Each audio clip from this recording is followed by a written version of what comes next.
नमस्कार दोस्तों, मैं संतोष सर यूट्यूब के अपने चैनल तथागत आईएएस एकेडमी में आपका स्वागत करता हूं। दोस्तों, आज का हमारा टॉपिक सिंधु लिपि और उसके धार्मिक अस्तित्व पर आधारित है, जिस पर आधुनिक शोध सिंधु सभ्यता पर बनी 100 साल पुरानी मान्यताओं का पुरजोर खंडन करते हैं। तो अपना वीडियो शुरू करते हैं।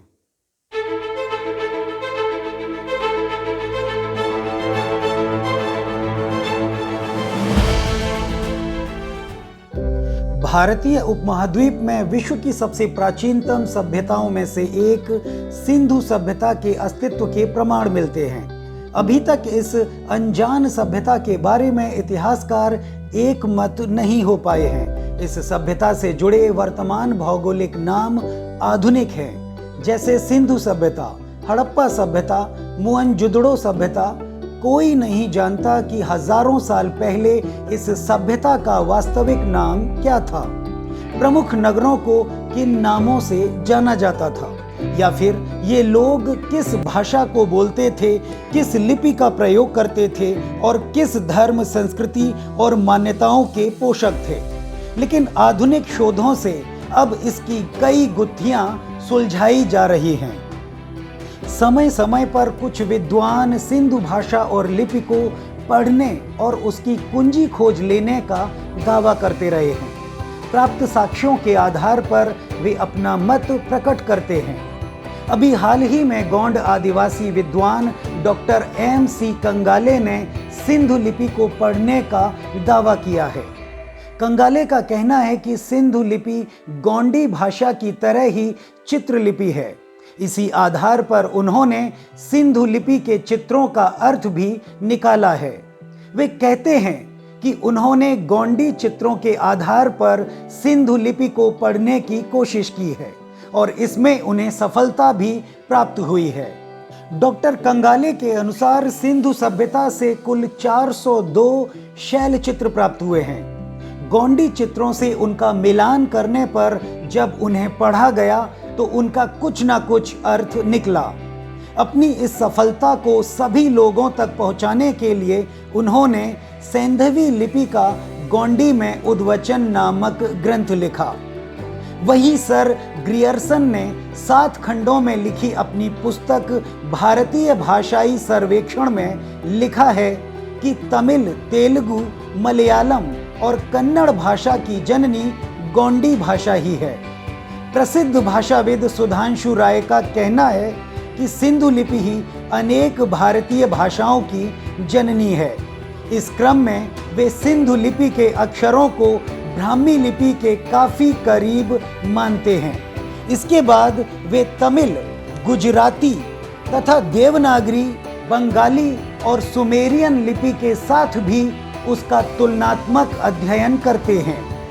इतिहासकार स्वप्न के विश्वास ने अपनी पुस्तक Buddhism the religion of Mohenjodaro Harappa cities में लिखा है कि सिंधु सभ्यता को अति प्राचीन बौद्ध सभ्यता के रूप में जाना जाता था। वहीं नेपल्स विश्वविद्यालय के पुरातत्वविद जियोवेन्नी वेरादरी कहते हैं कि मोहनजोदड़ो में स्थित बौद्ध स्तूप 2100 ईसा पूर्व का है, जिसके निर्माण में प्राचीन सैंधव कालीन ईंटों का प्रयोग किया गया है।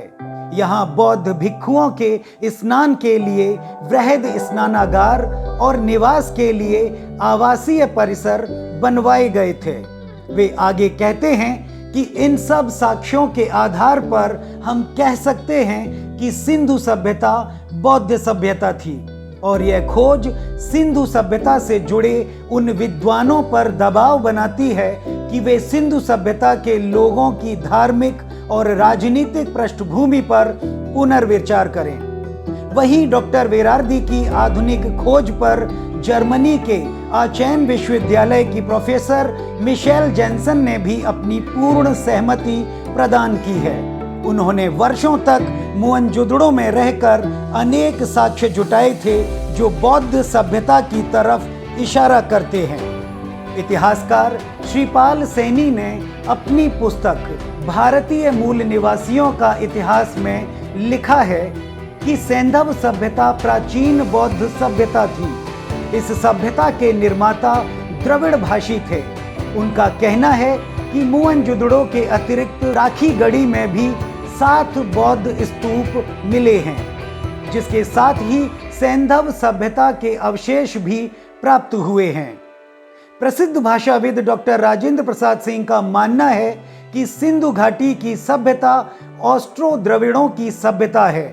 वे कहते हैं कि सिंधु भाषा लिपि से ही सुमेरियन भाषा और लिपि का विकास हुआ है।